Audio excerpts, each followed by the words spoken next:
Hi everyone, सो ये हमारा GOC का पार्ट 4। आई होप आपने इससे पहले सारी वीडियो देख ली होंगी और आपको सारे कॉन्सेप्ट बहुत अच्छे से समझ में आ रहे होंगे।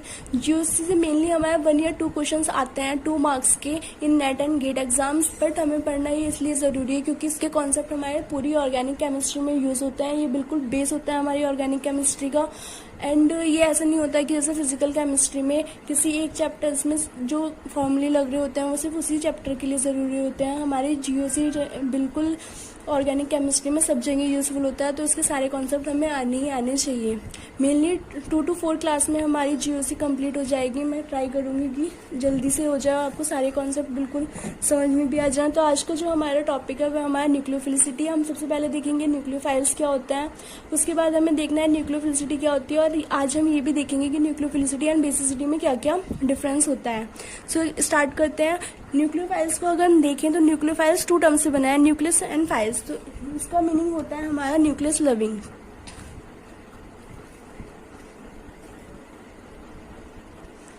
अब न्यूक्लियस पे क्या होता है, हमारा पॉजिटिव चार्ज होता है। अब वो पॉजिटिव चार्ज को लविंग करता है तो क्या है, पॉजिटिव चार्ज लविंग होता है।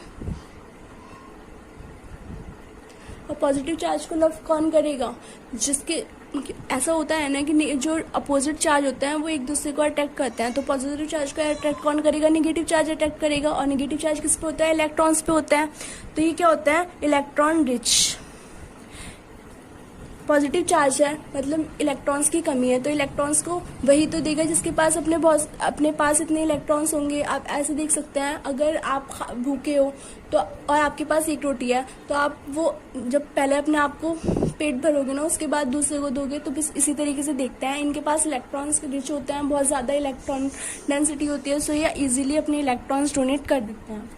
अगर हम देखें कि इलेक्ट्रॉन्स कितने टाइप्स के हो सकते हैं, तो इलेक्ट्रॉन्स हो सकते हैं हमारे जो कि डोनेट होने वाले होते हैं। टाइप्स ऑफ हमने जैसे कि पढ़ा था, ये नॉन बॉन्डिंग हो सकते हैं। कोई भी जो एटम या एलिमेंट होगा वो अपने इलेक्ट्रॉन कैसे देगा, नॉन बॉन्डिंग से देगा, या फिर वो पाई से दे सकता है और सिग्मा से दे सकता है। अब आप कहोगे कि सिग्मा स्टार और पाई स्टार में भी तो इलेक्ट्रॉन दिए जा सकते हैं। बिल्कुल दिए जा सकते हैं, लेकिन ये थोड़े रेयर केसेस होते हैं। मोस्टली इन तीनों से ही इलेक्ट्रॉन्स का डोनेशन होता है। इन केसेस को भी हम अभी आगे देखेंगे। अगर हम न्यूक्लियोफाइल्स को क्लासिफाई करें तो हम सबसे पहले देख सकते हैं, हमारा जो फर्स्ट क्लास होगी वो होगी nucleophiles with non bonding electrons, जो कि अपने नॉन बॉन्डिंग से इलेक्ट्रॉन्स डोनेट करेंगे। इससे पहले हम देखते हैं कि जो न्यूक्लियोफाइल्स होते हैं हम उसे रिप्रेजेंट करते हैं ऐसे। क्यों, क्योंकि इन पे इलेक्ट्रॉन्स की अधिकता होती है, इलेक्ट्रॉन ज़्यादा होते हैं, तो हम नेगेटिव चार्ज लगा देते हैं, इसलिए इस तरीके से दिखाए जाते हैं। सबसे पहले हमारे पास एग्जाम्पल होता है nucleophiles with non bonding electrons का, न्यूट्रल न्यूक्लियोफाइल। अगर हम इसका एग्जाम्पल देखें तो न्यूट्रल न्यूक्लियोफाइल का एग्जाम्पल है हमारा H2O। ये अपने लोन पेयर डोनेट करता है NH3, ये भी न्यूट्रोफाइल का एग्जाम्पल है। और जो होता है हाइड्रोजीन, इसके पास भी लोन पेयर प्रेजेंट है। ROH, इसके पास भी लोन पेयर प्रेजेंट है। NH2OH, हाइड्रोक्सिलामीन। और ये हमारा हो गया है, ठीक है। ये सब जो है हमारे न्यूट्रल न्यूक्लियोफाइल्स के एग्जाम्पल हो गए हैं। अगर इसी में ही सेकंड जो होता है वो होता है हमारा एनायनिक न्यूक्लियोफाइल्स।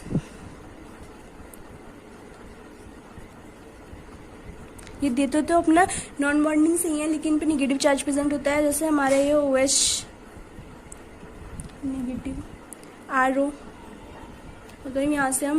अगर हम H2O में से H+ निकाल दें तो हमारा OH माइनस ही बचेगा। इसी तरीके से हम ROH में से अगर H+ एक्सट्रैक्ट करा दें तो हमारा RO माइनस ये भी एक न्यूक्लियोफाइल्स की तरह बिहेव करेगा। इसी तरीके से हमारा हो जाएगा NH2 CH3 देंगे, सब अपने नॉन बॉन्डिंग से ही, NH2 NH- and the phenoxide ion. ये सब क्या होगा हमारा एग्जाम्पल एनायनिक न्यूक्लियोफाइल्स का। सेकंड जो टाइप्स है हमारा वो है हमारा न्यूक्लियोफाइल्स विथ पाई इलेक्ट्रॉन्स। यहाँ जो ऊपर था वो क्या कर रहे थे, वो अपने नॉन बॉन्डिंग से दे रहे थे। यहाँ पे जो है वो अपने पाई बॉन्ड से जो है वो अपने इलेक्ट्रॉन का डोनेशन कराएंगे। अगर हम इसका एग्जाम्पल देखें तो ये होगा हमारा CH2 double bond CH2, donation कुछ ऐसे होगा। इस तरीके से इसका एग्जाम्पल ये भी हो सकता है। Cyclo 1,3 butadiene. तो ये अपने पाई बॉन्ड से इलेक्ट्रॉन्स डोनेट कर रहे हैं। तो ये एग्जाम्पल हो गया हमारे nucleophiles with pi electrons. Third case है हमारा न्यूक्लियोफाइल्स विद सिग्मा इलेक्ट्रॉन्स। ये केस बहुत इंपॉर्टेंट है, ये मेनली ऑर्गेनोमेटेलिक कंपाउंड जब हम पढ़ेंगे उसमें देखा जाएगा। इसका एग्जाम्पल हो सकता है हमारा RLI, और एग्जाम्पल हो सकता है हमारा R2CuLi, ये होता है हमारा गिलमैन रिएजेंट। और सबसे ज़्यादा इम्पॉर्टेंट हमारा फेवरेट RMGX, ये हो गया हमारा ग्रिग्नार्ड रिएजेंट। ये सब क्या होता है हमारे अपने पाई बॉन्ड से जो है वो इलेक्ट्रॉन डोनेट करते हैं। अगर मैं आपको समझाऊं कि कैसे डोनेट कर रहे हैं तो एग्जाम्पल ले लेते हैं हम RLI ले लेते हैं। इसमें हम कोई एल्काइल लिथियम, तो क्योंकि इसमें जो बन रहा होता है वो कुछ मेन तो ऐसे ही लिखा जाएगा, हमारा CLI का बॉन्ड बन रहा होता है। कार्बन के 4 बॉन्ड्स बनाता है, 3 उसने हाइड्रोजन के साथ बना रखे हैं, 1 लिथियम के साथ बनाया है। अब क्या होता है हमारे जो मेटल होते हैं उनकी जो इलेक्ट्रोनेगेटिविटी होती है वो कार्बन के कंपैरिजन में कम होती है। जितने भी मेटल्स होते हैं उनकी सबकी इलेक्ट्रोनेगेटिविटी कार्बन से कम ही होती है। तो चूंकि कार्बन की इलेक्ट्रोनेगेटिविटी ज़्यादा है इन कंपैरिजन टू लिथियम, तो कुछ इस तरीके से होता है जब अगर तो ये दोनों जो इलेक्ट्रॉन होते हैं, अगर जैसे हमारा H है तो चूंकि दोनों एटम सेम है, इलेक्ट्रोनेगेटिविटी भी सेम है, तो जो इलेक्ट्रॉन्स प्रेजेंट होते हैं दोनों के वो बिल्कुल बॉन्ड के बीच में प्रेजेंट होते हैं। लेकिन अगर कहीं इलेक्ट्रोनेगेटिविटी डिफरेंस होता है तो जो हमारे बॉन्ड्स होते हैं, जो ज़्यादा इलेक्ट्रोनेगेटिव एटम होता है उसकी ओर मूव कर जाते हैं। तो क्या होता है अगर इसने अपनी तरफ इलेक्ट्रॉन्स पुल कर लिए हैं तो इस पर क्या आ जाता है, इस पर निगेटिव चार्ज आ जाता है, और जो हमारा मेटल होता है उस पर पॉजिटिव चार्ज आ जाता है। तो क्या हुआ, इनमें पोलैरिटी डिफरेंस हो गया। पोलैरिटी डिफरेंस की वजह से ये जो मेटल कार्बन का बॉन्ड होता है वो वीक होता है। लेकिन अब आप कहोगे कि अगर ये वीक बॉन्ड है तो बनाएं क्यों, तो इसके लिए हम इसका डायग्राम देख लेते हैं। अगर हम यहाँ पे बनाएं तो हमें पता है लिथियम की इलेक्ट्रोनेगेटिविटी कम है, तो उसका एनर्जी लेवल कुछ यहाँ दिखाया जाएगा। इसी तरीके से कार्बन, क्योंकि सिग्मा बॉन्ड बन रहा है तो कुछ ना कुछ हाइब्रिडाइजेशन हुआ होगा, जिसकी वजह से अगर लिथियम में 1 इलेक्ट्रॉन प्रेजेंट है, कार्बन बाकी तो 3 बॉन्ड्स बना चुका है ना हाइड्रोजन के साथ, तो 1 इलेक्ट्रॉन यहाँ पे आ गया। अब चूंकि बॉन्ड बन रहा है तो कुछ ना कुछ जो एनर्जी है वो डिक्रीज होती है और कुछ ना कुछ एनर्जी इंक्रीज भी हो रही होती है। तो क्या हुआ, ये दोनों सेम ही गैप्स होते हैं, तो यहाँ पे 2 इलेक्ट्रॉन्स है, 2 इलेक्ट्रॉन्स यहाँ पे आ गए, और ये हो गया हमारा, तो ये हो गया हमारा सिग्मा, ये हो गया हमारा सिग्मा स्टार ऑफ CLI। तो ये तो हो रहा है हमारा HOMO। अब अगर इसे डोनेट करने होंगे तो क्या डोनेट करेगा, ये अपने बॉन्डिंग मॉलिक्यूलर ऑर्बिटल से ये डोनेट करेगा ना सिग्मा से। तो ये हमारा इस तरीके से इलेक्ट्रॉन का डोनेशन जो होता है वो यहाँ से होता है। और इस बॉन्ड का बनने का रीज़न ये है कि अगर हम कार्बन या लिथियम का एनर्जी देखें तो वो यहाँ पर है, लेकिन क्या होता है अगर हमें स्टेबिलिटी चाहिए होती है तो उसके लिए एनर्जी डिक्रीज होती है। तो एनर्जी डिक्रीज, कुछ ना कुछ तो एनर्जी इन दोनों से डिक्रीज कर ही रही है, यहाँ से यहाँ पर आई है, यहाँ से यहाँ पे आ रही है, मतलब कुछ ना कुछ तो स्टेबिलिटी मिल रही है। तो इस वजह से ये बॉन्ड बनता है, लेकिन चूंकि पोलैरिटी डिफरेंस है इसलिए थोड़ा वीक बॉन्ड होता है। आई होप आपको समझ में आ गया होगा। तो इस तरीके से हमारा जो है RLI या कोई भी अगर हम ऑर्गेनोमेटेलिक कंपाउंड देखें, जैसे हमारा CH3Li था या R2CuLi, RMGX थे, वो सब क्या है, वो अपने सिग्मा बॉन्ड सिग्मा जो होता है बॉन्डिंग मॉलिक्यूलर ऑर्बिटल, उससे अपने इलेक्ट्रॉन्स डोनेट करते हैं।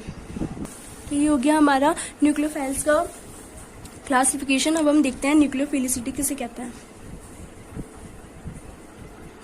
तो अगर हम न्यूक्लियोफिलिसिटी को लिखें तो लिख सकते हैं हम tendency of a nucleophile to donate electron। तो इलेक्ट्रॉन को डोनेट करने की, न्यूक्लियोफाइल्स के इलेक्ट्रॉन डोनेट करने की टेंडेंसी जो होती है वो न्यूक्लियोफिलिसिटी कहलाती है।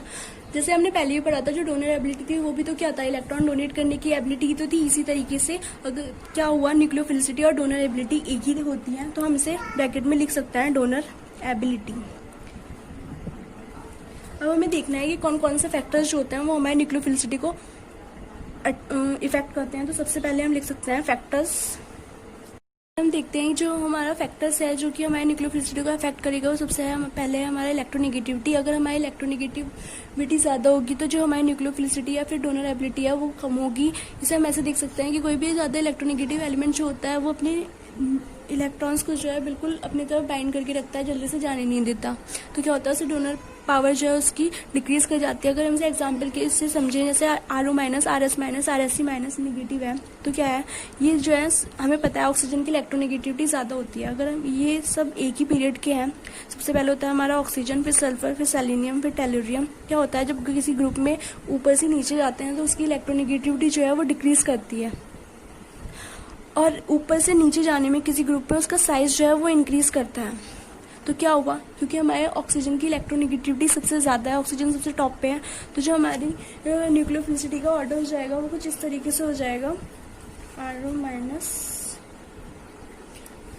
सबसे वीक न्यूक्लियोफाइल, तो सबसे अच्छा जो न्यूक्लियोफाइल होगा वो हमारा RSC माइनस होगा। एक सबसे बड़ी बात आप लिखिए सबसे पहले कि अगर हमें कभी भी न्यूक्लियोफिलिसिटी देखनी हो तो हम देखेंगे हमारी जो न्यूक्लियोफिलिसिटी होती है वो डायरेक्टली प्रोपोर्शनल होती है हमारे पोलराइजेबिलिटी की, और डायरेक्टली प्रोपोर्शनल होती है हमारे साइज की। इस बात को आप बिल्कुल ध्यान में रखिएगा, सब इम्पॉर्टेंट लिख लीजिए, सबसे इम्पॉर्टेंट चीज़ है। अब पोलराइजेबिलिटी क्या होती है, सब हम ऐसे देख सकते हैं। इसी अगर यही एग्जाम्पल लें तो हमारा जो ऑक्सीजन होता है उसका साइज क्योंकि छोटा है, इलेक्ट्रोनेगेटिविटी ज़्यादा है, तो जो उसका इलेक्ट्रॉन क्लाउड, ये हमारा हो गया ये हो गया हमारा ऑक्सीजन। अगर हम सल्फर के केस में बनाए तो सल्फर का साइज थोड़ा इससे बड़ा होगा, और जो हमारा अगर सेलेनियम का देखें तो सेलेनियम का साइज इससे भी बड़ा होगा, और जो हमारे इलेक्ट्रॉन्स होंगे वो कहीं यहाँ पे प्रेजेंट होंगे, इसमें यहाँ पे कहीं प्रेजेंट होंगे, और इसमें कहीं यहाँ पे प्रेजेंट होंगे। और चूंकि साइज बड़ा है तो इसका इलेक्ट्रॉन क्लाउड्स भी एक्सपेंड कर रहा है, इसका मतलब क्या है, ये मोर पोलराइजेबल है। इसे हम कैसे देख सकते हैं, इसका साइज छोटा है, यहाँ पे जो है ये जो न्यूक्लियस है इसके पास में इलेक्ट्रॉन्स है, तो क्या है ये अपने इलेक्ट्रॉन्स को अपनी तरफ पुल करके रख रहा है, इसीलिए जाने नहीं देगा। यहाँ पे क्या है, यहाँ पे इसका साइज बड़ा हो रहा है, तो इलेक्ट्रॉन्स कहीं यहाँ पे प्रेजेंट है, तो जो हमारा न्यूक्लियस है उससे फोर्स ऑफ अट्रैक्शन थोड़ा डिक्रीज कर रहा है, जिससे क्या होता है, अगर कोई भी जैसे H+ आया तो ये क्या करेगा, ये अपने इलेक्ट्रॉन इजीली से डोनेट कर देगा। साइज बड़ा होने की वजह से, फोर्स ऑफ अट्रैक्शन कम होने की वजह से ये इजीली इलेक्ट्रॉन दे देता है। ये भी कह सकते हैं हम कि ये बहुत सॉफ्ट हार्टेड है। तो ये क्या हुआ, हमारा मोर पोलराइजेबल किस सेंस में, इजीली अपने इलेक्ट्रॉन्स दे देगा, ये फोर्स ऑफ अट्रैक्शन कम है, जिस वजह से क्या होगा, ये हमारा जो बड़े साइज के होंगे या मोर पोलराइजेबल होंगे वो हमारे ज़्यादा अच्छे न्यूक्लियोफाइल्स होंगे। अगर हम इसे देखें साइज के बेस पे देखें तो एक एग्जाम्पल ले लेते हैं हम साइज के बेस पे, FCl Br I है। तो क्या है, हमें पता है कि जो F होता है वो सबसे छोटे साइज का होता है, जो I होता है वो सबसे ज़्यादा उसका साइज ज़्यादा होता है, और F की इलेक्ट्रोनेगेटिविटी सबसे कम होती है, सबसे ज़्यादा होती है, और I की सबसे कम होती है। तो अगर हम साइज के बेस पे इसका ऑर्डर लगाएं तो F का सबसे छोटा, then Cl, then Br, then I। और अगर हम इलेक्ट्रोनेगेटिविटी के बेस पे देखें तो FCl, F का सबसे ज़्यादा इलेक्ट्रोनेगेटिविटी होती है, then Cl, then Br, then I। तो अगर हम न्यूक्लियोफिलिसिटी का ऑर्डर लगाएं तो हमें पता है कि न्यूक्लियोफिलिसिटी जो होती है वो साइज के डायरेक्टली प्रोपोर्शनल होती है और इलेक्ट्रोनेगेटिविटी के इन्वर्सली प्रोपोर्शनल होती है। तो हमारा जो न्यूक्लियोफिलिसिटी का ऑर्डर हो जाएगा वही हो जाएगा FCl Br I। मतलब क्या होगा, सबसे अच्छा जो हमारा न्यूक्लियोफाइल होगा वो आयोडीन होगा, और सबसे वीक न्यूक्लियोफाइल जो होगा वो हमारा होगा F। अब जो थर्ड फैक्टर है वो हमारा चार्ज। देखते हैं चार्ज से किस तरीके से न्यूक्लियोफिलिसिटी जो है अटैच होती है। तो हमारे पास अगर एग्जांपल है, हमारे पास OH और ये हमारा RO निगेटिव, तो क्या होगा, इसका ऑर्डर कुछ होगा, चार्ज का ऑर्डर कुछ इस तरीके से होगा। जो हमारा, क्योंकि इस पे चार्ज है तो हमारा जो ज़्यादा अच्छा ज़्यादा अच्छा जो न्यूक्लियोफाइल होगा वो हमारा RO माइनस होगा इन कंपेरिजन टू ROH। अब क्या है, इस तो ये भी अपने नॉन बॉन्डिंग ही से दे रहा है, और ये भी नॉन बॉन्डिंग से दे रहा है। ये बात तब होगी जब हमारा डोनर एटम सेम है। अब यहाँ पे हमारा डोनर एटम ऑक्सीजन है ना, तो इसलिए हम कह सकते हैं कि इसे अगर जहाँ पे चार्ज ज़्यादा होगा वो जो है वो ज़्यादा अच्छा न्यूक्लियोफाइल होगा। अगर हम इसे समझने की कोशिश करें तो हम कैसे समझ सकते हैं, ये हमारा हो गया ऑक्सीजन, ये हो गया हमारे यहाँ पे 1s, ये हो गया 2s, ये हो गया हमारा 2p।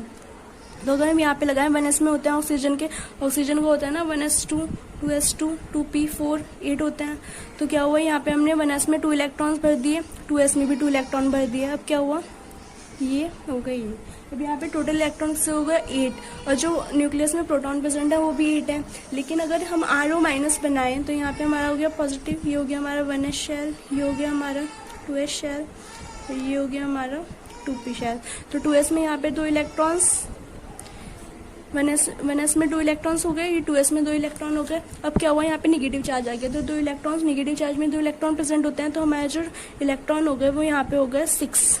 अब क्या हुआ, यहाँ पे थे इलेक्ट्रॉन्स हमारे, पहले थे 8, यहाँ पे हो गए हमारे 10 इलेक्ट्रॉन्स, और यहाँ पे हमारे प्रोटॉन 8 ही है। यहाँ पे जो हमारे प्रोटॉन 8 थे वो 8 इलेक्ट्रॉन्स को रोक रहे थे मिलके। यहाँ पे जो न्यूक्लियस का फोर्स ऑफ अट्रैक्शन था वो 8 पे था, तो मतलब क्या है, और यहाँ पे जो है इलेक्ट्रॉन ज्यादा हो गए, मतलब नेगेटिव चार्ज बढ़ गया है, और जो प्रोटॉन है वो उतनी ही है। मतलब ये कह सकते हैं कि पहले अगर 8 बंदे थे वो किसी 8 बंदों को रोक रहे थे, और फिर क्या हुआ, 2 बंदे और लड़ने के लिए आ गए, तो क्या होगा, अब जो 8 बंदे हैं उन्हें 10 बंदों को रोकना पड़ेगा, तो उनकी जो पावर होगी थोड़ी वीक होगी। अब अगर वीक होगी तो जल्दी से, इसी तरीके से देखिए हम, तो इलेक्ट्रॉन जो है वो यहाँ से जल्दी से जो है डोनेशन हो जाएगा, क्योंकि इलेक्ट्रॉन ज्यादा हो रहे हैं, फोर्स ऑफ अट्रैक्शन कुछ बढ़ेगा भी, साइज बढ़ेगा, क्योंकि अगर इलेक्ट्रॉन्स एंटर कर रहे हैं तो क्या होगा, यहाँ से जल्दी से हमारे इलेक्ट्रॉन्स का डोनेशन होगा। तो अगर हमारा, या फिर हम ये भी कह सकते हैं कि जेड इफेक्टिव जो है वो बढ़ रहा है, इस वजह से जेड इफेक्टिव इसका जो होता है वो इन कंपैरिजन तो ज़्यादा होता है आर ओ माइनस के, मतलब इफेक्टिव चार्ज जो है वो यहाँ पे डिक्रीज कर रहा है आर ओ नेगेटिव आने से, वो नेगेटिव आने से, तो हमारा जो चार्ज का हो जाएगा, तो चार्ज जो होगा, जितना ज़्यादा चार्ज होगा उतनी ज़्यादा हमारी न्यूक्लियोफिलिसिटी होगी in the case when donor atom same. इसी का एग्जाम्पल हम ले सकते हैं, अगर हम RSH लें और एक RS माइनस, तो क्या होगा, यहाँ पे भी डोनर एटम सेम है, सल्फर है, तो इसके जो न्यूक्लियोफिलिसिटी का ऑर्डर हो जाएगा वो ऐसे इस तरीके से हो जाएगा। ऐसे ही हमारा अगर हम फिनॉल लेते हैं और एक फिनॉक्साइड आयन लें,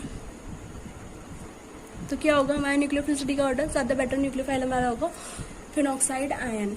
अब एक बहुत इम्पोर्टेंट थिंग है हमारा अल्फा इफेक्ट, बहुत ही इम्पोर्टेंट है हमारा। इसका अगर हमें क्या होगा, अगर कोई एक किसी डोनर एटम के एडजेसेंट में कोई हेटेरो एटम प्रेजेंट है जिसके ऊपर लोन पेयर प्रेजेंट है, तो क्या होगा, वो डोनर एटम की इलेक्ट्रॉन डेंसिटी इंक्रीज कर देगा, जिससे क्या होगा, उसका इलेक्ट्रॉन डोनेशन ज़्यादा हो जाएगा। अगर हम इसे डेफिनेशन के टर्म में लिखना चाहें तो हम लिख सकते हैं, if some hetero atom containing lone pair of electron is present at alpha position of donor atom, then the nucleophilicity of donor atom increases। इसका एग्जाम्पल हम ले सकते हैं, जैसे हमारा ये है हाइड्रोक्सिलामीन होता है हमारा NH2OH। अगर हम इसमें देखना होगी डोनर एटम कौन सा है, तो सबसे पहले हम देखेंगे हाइब्रिडाइजेशन। जैसे यहाँ पे क्या है, इसका हाइब्रिडाइजेशन यहाँ पे sp3, और यहाँ पे इसका हाइब्रिडाइजेशन क्या है sp3। तो sp3 के बेस पे तो डिस्टिंग्विश हो नहीं पा रहा है। अब हम देखेंगे ये लोकलाइज्ड है या डीलोकलाइज्ड है। अब है तो ये लोकलाइज्ड ही, क्यों, क्योंकि ये यहाँ पे कोई इलेक्ट्रॉन का मूवमेंट तो हो नहीं रहा है, कोई डबल बॉन्ड नहीं है जिससे किसी में इसका इलेक्ट्रॉन ट्रांसफर हो। तो अब हम सबसे लास्ट थिंग देखते हैं हम इलेक्ट्रोनेगेटिविटी। अब जो इलेक्ट्रोनेगेटिविटी होती है वो ऑक्सीजन की ज्यादा होती है इन कंपेरिजन टू नाइट्रोजन, तो ऑक्सीजन तो देगा नहीं, तो यहाँ पे डोनर एटम कौन हो जाएगा, हमारा नाइट्रोजन। तो यहाँ पे हो गया हमारा डोनर एटम नाइट्रोजन की एडजेसेंट। यहाँ पे अगर ये हमारा डोनर एटम है तो इसकी अल्फा पोजीशन कौन सी हो गई, ये। अगर हम इसे ऐसे समझे तो हम ये भी लिख सकते हैं, जैसे अगर हमारे पास कोई NH2 है, यहाँ पे यहाँ पे ऐसे लगा दिया हमने CH3 CH2 ऐसे करके लगा दिया, तो ये हमारा डोनर एटम है, तो ये होगी इसकी अल्फा पोजीशन, ये बीटा, ये गामा। तो हमारे अल्फा पोजीशन पर ऑक्सीजन प्रेजेंट है, उसके ऊपर लोन पेयर भी प्रेजेंट है, तो क्या होगा, इसकी इलेक्ट्रॉन डेंसिटी जो होगी हमारी वो बढ़ जाएगी यहाँ पे, और इसके जिससे क्या होगा, ये जो है इजीली अपने इलेक्ट्रॉन्स डोनेट कर सकेगा। अगर हम इसे देखें तो हम ऐसे भी लिख सकते हैं, अगर हम इसके कंपैरिजन करें NH2OH का हमारे अमोनिया से, तो क्या है, यहाँ पे हमारा नाइट्रोजन ऑक्सीजन बॉन्ड बन रहा है, और यहाँ पे हमारा नाइट्रोजन जो है ऐसे है, यहाँ पे नाइट्रोजन अपने नॉन बॉन्डिंग से दे रहा है, जबकि यहाँ पे नाइट्रोजन ऑक्सीजन बॉन्ड जो है उसका अगर हम एचएमओ डायग्राम से देखें तो यहाँ पे होगा, अगर हम डायग्राम बनाएं तो, क्योंकि नाइट्रोजन की इलेक्ट्रोनेगेटिविटी ऑक्सीजन से कम होती है, तो यहाँ पे नाइट्रोजन थोड़ा ऊपर, ऑक्सीजन थोड़ा नीचे। अब नाइट्रोजन पे भी लोन पेयर प्रेजेंट है, ऑक्सीजन पे भी लोन पेयर प्रेजेंट है, तो यहाँ पे हमने दिखा दिया दो इलेक्ट्रॉन्स। अब अगर नाइट्रोजन ऑक्सीजन बॉन्ड बन रहा है सिंगल बॉन्ड, तो हाइब्रिडाइजेशन की वजह से हमें मिलेंगे 2 ऑर्बिटल्स, एक बॉन्डिंग मॉलिक्यूलर ऑर्बिटल्स, एक anti bonding molecular orbitals. 4 electrons है फिल करने हैं, तो 2 यहाँ पे आ गए, 2 यहाँ पे आ गए। अब क्या हुआ, यहाँ पे सिग्मा ऑफ NO हो गया, ये हो गया हमारा सिग्मा स्टार ऑफ NO। अब क्या हुआ, हमें बताया कि डोनेशन के लिए हमें हायर एनर्जी का रिक्वायरमेंट होता है। अगर हम होमो देखें तो क्या होगा, हमारा यहाँ से ही तो जाएगा, क्योंकि ये सबसे हाईएस्ट ऑक्यूपाइड मॉलिक्यूलर ऑर्बिटल है, तो ये हो गया हमारा HMO ऑफ NO। तो क्या हुआ, और अगर हम नाइट्रोजन के एंटी बॉन्डिंग से इलेक्ट्रॉन देखें तो वो क्या है, उसकी एनर्जी यहाँ पे प्रेजेंट है, और जब हमारा बॉन्ड बना तो उसकी एनर्जी कहाँ प्रेजेंट है, हमारी सिग्मा स्टार की ऊपर। और डोनेशन के लिए हमें हायर एनर्जी चाहिए होती है। तो क्या हुआ, यहाँ पे जो इलेक्ट्रॉन्स डोनेट होंगे वो होंगे हमारे नॉन बॉन्डिंग ऑफ नाइट्रोजन से, और यहाँ पे जो हमारे इलेक्ट्रॉन्स डोनेट होंगे वो होगा हमारा सिग्मा स्टार ऑफ NO से जो होगा वो इलेक्ट्रॉन का डोनेशन होगा। और चूंकि इनकी एनर्जी हाई है तो क्या होगा, ये जल्दी से इनका डोनेशन ज़्यादा होगा। अगर हम इसे एक ऐसे लिख सकें तो एक इम्पॉर्टेंट करके लिखिए कि जो हमारा होमो होता है, होमो की एनर्जी होती है वो डायरेक्टली प्रोपोर्शनल होती है हमारे न्यूक्लियोफिलिसिटी के। मतलब जितनी ज़्यादा हमारी होमो की एनर्जी होगी उतनी ही ज़्यादा हमारी न्यूक्लियोफिलिसिटी होगी, मतलब उतना ही अच्छा डोनेशन होगा। तो अब आपको समझ में आ गया होगा कि क्योंकि हमारे अमोनिया में जो नाइट्रोजन था वो अपने नॉन बॉन्डिंग इलेक्ट्रॉन से दे रहा था, और यहाँ पे जो है हमारे नाइट्रोजन ऑक्सीजन का सिग्मा स्टार जो है, क्योंकि उसकी एनर्जी हाई है इसलिए उसका डोनेशन भी ज़्यादा होगा। इसी का ही एक एग्जाम्पल है हमारा, अगर हम अल्फा इफेक्ट की एप्लीकेशन देखें तो हमारा एक वो होता है बैकमैन रीअरेंजमेंट।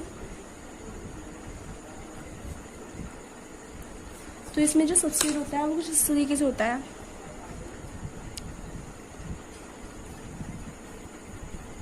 अब क्या है, हमारा जो नाइट्रोजन है वो डोनर एटम है, नहीं नाइट्रोजन और ऑक्सीजन में अगर हम डोनर एटम देखें तो यहाँ पे क्या है, हमारा ऑक्सीजन sp3 हाइब्रिडाइज्ड है, और यहाँ पे हमारा जो नाइट्रोजन है वो क्या है, sp2 हाइब्रिडाइज्ड है।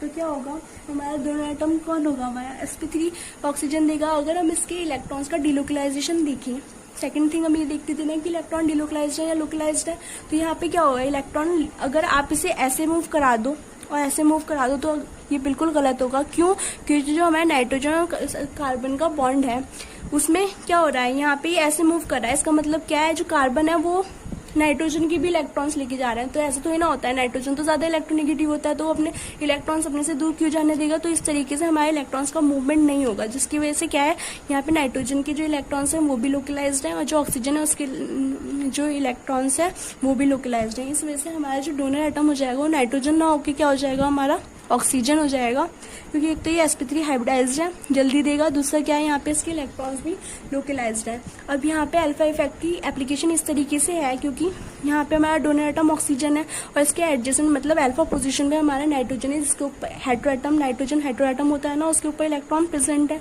तो क्या हुआ, ये ऑक्सीजन पर इलेक्ट्रॉन डेंसिटी इंक्रीज कर देगा, जिसकी वजह से जो है हमारा जो डोनेशन होगा वो अच्छे से होगा। अगर कोई H+ से आएगा तो इजीली इलेक्ट्रॉन्स डोनेट हो जाएंगे और कुछ ऐसे बन जाएगा O+H। अब एक छोटा सा कॉन्सेप्ट और बचा है हार्ड एंड सॉफ्ट न्यूक्लियोफाइल्स का, वो और देख लेते हैं। फिर कल की क्लास में पढ़ेंगे हम हमारी जो न्यूक्लियोफिलिसिटी होती है एंड बेसिसिटी में उसमें क्या क्या डिफरेंस होता है और क्या उसमें सेम होता है। तो अगर हम देखें, हम सिर्फ 2 चीज़ों से पता लगा सकते हैं कि कौन हमारा हार्ड न्यूक्लियोफाइल्स है और कौन हमारा सॉफ्ट न्यूक्लियोफाइल्स है। अगर हम इसका क्लासिफिकेशन लिखें तो सबसे पहले हम देखेंगे जो हमारे हार्ड न्यूक्लियोफाइल्स होते हैं उनके लिए क्या चाहिए होती है, हमें हाई इलेक्ट्रोनेगेटिविटी चाहिए होती है। ये होता है इलेक्ट्रोनेगेटिविटी का साइन।